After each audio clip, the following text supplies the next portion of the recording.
ಉಳ್ದದ? ಎಲ್ಲಿ ಉಳ್ದದಪ್ಪ ನಿಮ್ಮ ಧರ್ಮ? ಜಗತ್ತದೊಳಗ ದಾನ ಶ್ರೇಷ್ಠ ಅದ. ಎಳೆ ನಿಮ್ಮ ದಾನ, ಬೆಳೆ ನಿಮ್ಮ ದಾನ, ಸುಳಿದು ಸೂಸುವ ಗಾಳಿ ನಿಮ್ಮ ದಾನ, ಎತ್ತು ನಿಮ್ಮ ದಾನ, ಬಿತ್ತು ನಿಮ್ಮ ದಾನ. ನಿಮ್ಮ ಅನ್ನವನ್ನು ಉಂಡು ಹೊಗಳುವ ಕುಂಡಿಗಳಿಗೆ ಏನೆಂದು ಹೇಳಲಿ ರಾಮನಾಥ ರಾಮನಾಥ ರಾಮನಾಥ.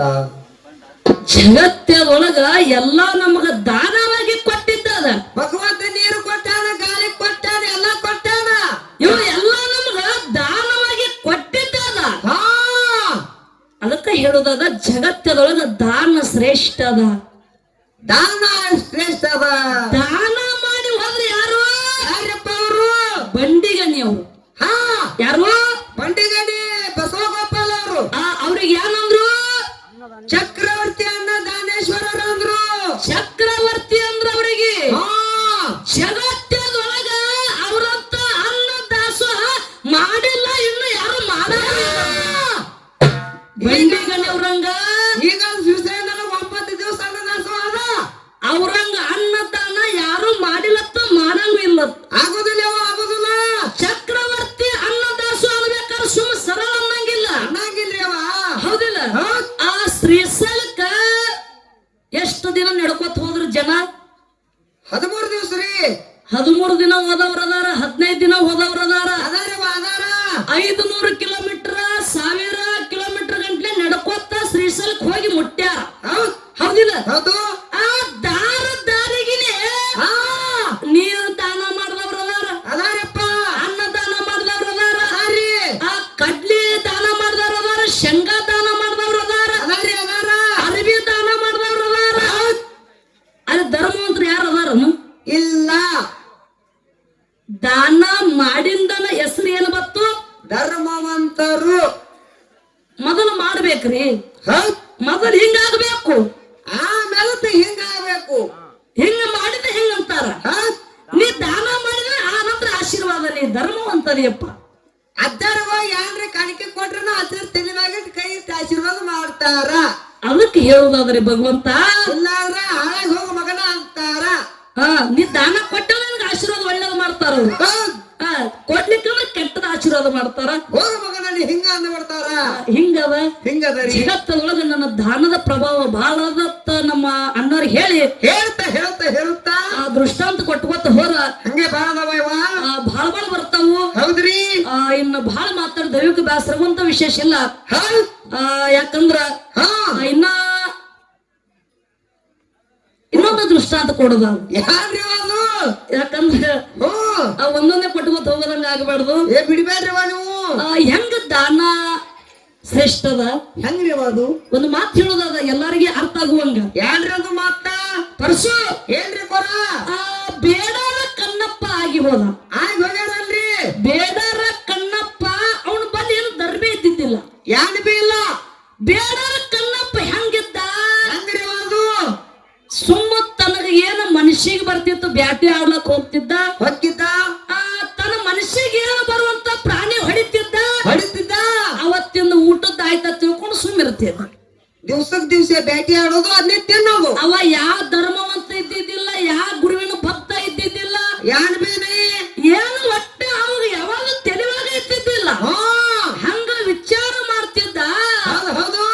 ಒಂದಾನೊಂದ್ ದಿನ ಬ್ಯಾಟಿ ಆಡಕ್ ಹೋದಂತ ಸಂದರ್ಭದೊಳಗ ಏನಾಯ್ತ್ರಿ ಅಲ್ಲಿ? ಅಡವಿ ಒಳಗ ಶಿವಲಿಂಗನ ಪೂಜೆ ಮಾಡ್ತಿದ್ರು ಬ್ರಾಹ್ಮಣರು. ಆ ಶಿವಲಿಂಗದ ಪೂಜೆ ಮಾಡ್ತಿದ್ರು. ಆ ಬ್ರಾಹ್ಮಣರಿಗೆ ಕೇಳ್ತಾನವ, ಯಾನ್ ಕೇಳ್ತಾರವ? ಬೇಡರ ಕಣ್ಣಪ್ಪ, ಈ ಕಲ್ಲಿಗೆ ಯಾಕೆ ನೀವು ಪೂಜೆ ಮಾಡ್ತೀರಿ? ಇದಕ್ಕ ಕಣ್ಣಿಲ್ಲ, ಬಾಯಿಲ್ಲ, ಮೂಗಿಲ್ಲ, ಏನೂ ಇಲ್ಲ, ಇದಕ್ಕ ಇಷ್ಟು ಹೂವ ಏರಿಸ್ತೀರಿ, ಗಂಟೆ ನಾಗ ಮಾಡ್ತೀರಿ, ಮತ್ತ ಮ್ಯಾಲ ಹಾಲು ಹಾಕ್ತೀರಿ, ತುಪ್ಪದ ಬಿಡ್ತೀರಿ. ಅದನ್ನ ನನಗ್ ಕೊಟ್ರ ನಾ ಹೊಟ್ಟೆ ತುಂಬಿಸ್ಕೋತೀನಲ್ಲ, ಈ ಕಲ್ಲಿಗೆ ಯಾಕೆ ಸುರಿತೀರಿ ಅಂತಿದ್ದವ. ಬೇಡರ ಕಣ್ಣಪ್ಪ. ಅವಾಗ ಬ್ರಾಹ್ಮಣರು ಹೇಳ್ತಾರ, ಹೇಳ್ತಾರವಾ, ನಿನಗ ಏನೂ ತಿಳಿದಿಲ್ಲ, ಯಾವ ಕೂಡಿಲ್ಲ, ನೀ ಸುಮ್ಮ ಬ್ಯಾಟಿ ಆಡವ, ನೀ ಅದನ್ನ ತಿನ್ನಾವ, ಹಸಿದರ ತಿನ್ನಾವ, ಬಿಸಿದರ ತಿನ್ನಾವ, ಹೊಟ್ಟೆ ಜೀವನ ಸಾಗಿಸಾವ, ನಿನಗೆ ಏನೋ ಗೊತ್ತಾಗಲ್ಲ, ನಡಿ ಅಂತ ತಿಳ್ಕೊಂಡು ಹೊರಗೆ ಹಾಕಿದ್ರು. ಅದು ಮತ್ತೆ ಮರುದಿನ ಅದೇ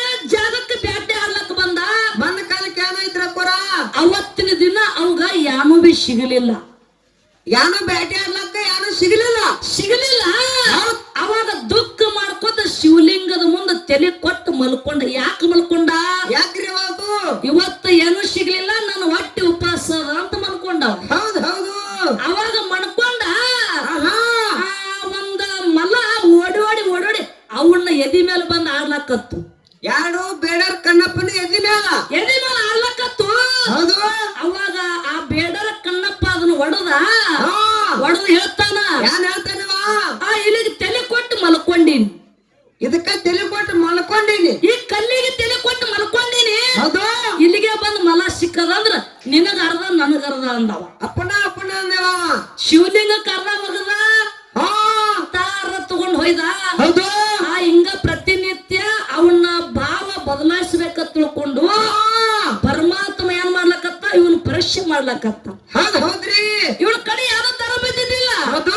ಅವಾಗ ಒಂದು ದಿನ ಶಿವಲಿಂಗದ ಮುಂದ ಬೇಡರ ಕಣ್ಣಪ್ಪ ಕೂತಿದ್ದ ಕಾಲದೊಳಗ ಶಿವನ ಕಣ್ಣಾಗನೆ ಒಂದ ಕಡೆ ರಕ್ತ ಸುರಿಲಕತ್ತು. ಶಿವನಲ್ಲಿ ಕಣ್ಣಾಗ ರಕ್ತ ಬರ್ಲಾಕೈತು. ಲಿಂಗದ ಕಣ್ಣಾಗ ರಕ್ತ ಬರ್ಲಾಕತ್ತು. ವಿಚಾರ ಮಾಡ್ತಾನ, ಏನು ಕಣ್ಣಪ್ಪ ಏನ್ ಮಾಡ್ತಾರ್ರಿ? ಯಪ್ಪ ನಾ ಇಷ್ಟು ದಿನ ಕಲ್ಲತ್ತು ತಿಳ್ಕೊಂಡಿನಿ, ನಿನ್ನ ಕಲ್ಲು ತಿಳ್ಕೊಂಡಿನಿ ಯಪ್ಪ. ಆ ಕಲ್ಲಿನ ಒಳಗ ರಗತ ಬರ್ಲಾಕತ್ತಂದ್ರ ಏನೋ ವಿಚಿತ್ರ ಅದ, ಏನೋ ವಿಚಿತ್ರ ಅದ. ನಿನಗ ಏನ ದಾನ ಮಾಡಬೇಕು ಅಂದವ. ವಿಚಾರ ಮಾಡ್ತಿದ್ದ ತಲೆ ಒಳಗ ಬರ್ತಾನ ಅವ್ರಿಗೆ. ಅವನು ತಲೆ ಒಳಗ ಬತ್ತು. ಏನ್ರಿ ಬಾಬು? ಕಣ್ಣಾಗ ರಗತ ಬರ್ಲಾಕತ್ತದಂದ್ರ ನಂದೊಂದು ಕಣ್ಣು ದಾನ ಮಾಡಬೇಕು ಅಂದ. ಹೌದು. ಅವಾಗ ಹಿಂದೂ ವಿಚಾರ ಮಾಡ್ಲಿಲ್ಲ, ಮುಂದೂ ವಿಚಾರ ಮಾಡ್ಲಿಲ್ಲ. ಬೇಡರ ಕಣ್ಣಪ್ಪ ತನ್ನ ಕಣ್ಣನ್ನ ಕೆತ್ತಿ ಶಿವಲಿಂಗಕ್ಕೆ ಅರ್ಪಣೆ ಮಾಡಿದ. ಶಿವಲಿಂಗಕ್ಕೆ ಅರ್ಪಣೆ ಮಾಡಿದ. ಆ ಕಣ್ಣಾಗ ರಗತ ಬರೆದು ನಿಂತು ಮತ್ತೊಂದು ಸೈಡ್ ಮತ್ತ ರಗತ ಬರ್ಲಾಕತ್ತು. ಮತ್ತೊಂದು ಕಣ್ಣಾಗ ರಗತ ಬರ್ಲಾಕತ್ತು. ಇವಾಗ ತೀರಾ ವಿಚಿತ್ರ ಆಯ್ತು. ಯಪ್ಪ ನಾನು ಪರೀಕ್ಷೆ ಮಾಡ್ಲಕತ್ತಿದೇನು ನೀ ಎಷ್ಟು ಮಾಡ್ತೀನಿ ಮಾಡು, ನಾ ಕೊಡ್ಲಾಕ ಸಿದ್ಧದಿನ ಅಂತ ತಿಳ್ಕೊಂಡು ಇದೊಂದು ಕಣ್ಣು ಕಿತ್ತಿದ್ನಂದ್ರ ಎಲ್ಲಿ ಹಚ್ಚಬೇಕಂತ ಕೂನ್ ಸಿಗಲ್ಲ ತಿಳ್ಕೊಂಡು ಏನ್ ಮಾಡ್ತಾರವ, ತನ್ನ ಕಾಲಿನ ಎಪ್ಪಟ್ಟಾಲಿಗೆ ಒತ್ತಿಡುದು ತನ್ನ ಮತ್ತೊಂದು ಕಣ್ಣು ಕಿತ್ತಿ ಶಿವಲಿಂಗಕ್ಕೆ ಅರ್ಪಣೆ ಮಾಡಿದ. ಅವಾಗ ಇವ ಏನು ಎಡ್ಡು ಕಣ್ಣು ಕಿತ್ತಿ ಶಿವನಿಗೆ ಅರ್ಪಣೆ ಮಾಡಿ ದಾನ ಮಾಡಿ ತನ್ನ ಜೀವನ ಭೂಮಿ ಮೇಲೆ ಒಳ್ಳಾಡ್ಲಕತ್ತ, ತನ್ನ ಶರೀರ ಒಳ್ಳಾಡ್ಲಕತ್ತು. ಅವಾಗ ಭಗವಂತ ಸೃಷ್ಟಿಕರ್ತ ಸೋಮನಾಥ ಪ್ರತ್ಯಕ್ಷವಾಗಿ ಬಂದು ಹೇಳ್ತಾನ. ಭಗವಂತ ಯಾನ್ ಹೇಳ್ತಾನ್ರಿ ಬಾಬು? ಕಣ್ಣಪ್ಪ ನೀ ಜಗತ್ತದೊಳಗ ಸಾಮಾನ್ಯ ವ್ಯಕ್ತಿ ಅಲ್ಲ, ಈ ಸಾಮಾನ್ಯವಲ್ಲ. ನೀನು ಭಗವಂತನ ಕಣ್ಣು ಕೊಟ್ಟವದಿಯಪ್ಪ. ನೀ ಇಷ್ಟು ದಿನ ಏನು ಮಾಡಿದವ ಗೊತ್ತಿಲ್ಲ ಕರೆ.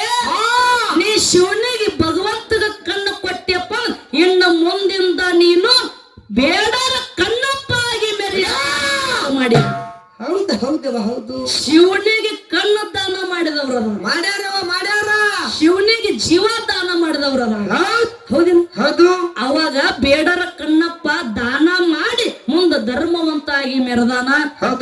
ಇರ್ಲಿನ ಆತ್ಮೀಯ ಬಂಧುಗಳೇ, ಆ ಮಾತಾಡಿ ಬೇಸರವಂತ ವಿಶೇಷ ಆಗಬಾರದು. ಇಲ್ಲ ಈಗಾಗಲೇ ಎಲ್ಲಾರು ಬಹಳ ಚಂದ ಕೊತ್ತ ಆರಿಸ್ಲಾಕತ್ತೀರಿ. ಇನ್ನೊಂದು ಸಂದ ಬರ್ಬೋದು, ಬರ್ತಾವ. ಅವ್ರದೊಂದು ಸಂದ ಕೇಳಿ ನೀವೆಲ್ಲಾರು ಹೋಗ್ಬೇಕಂತ ಒಂದು ವಿನಂತಿ ಅದ. ಈಗ ಬಹಳ ಮಾತಾಡುವಂತ ವಿಶೇಷ ಇಲ್ಲ. ನಾಲ್ಕೆಲ್ಲ ನುಡಿ ಚಾಲನೆ ಆಡಿ ಸರಜೋಡಿ ಕಲಾವಂತರಿಗೆ ಪಾಳೆ ಬಿಟ್ಟು ಕೊಡೋದಾದ ಸಭಾ ಶಾಂತತೆಯಿಂದ ಆಲಿಸಬೇಕು.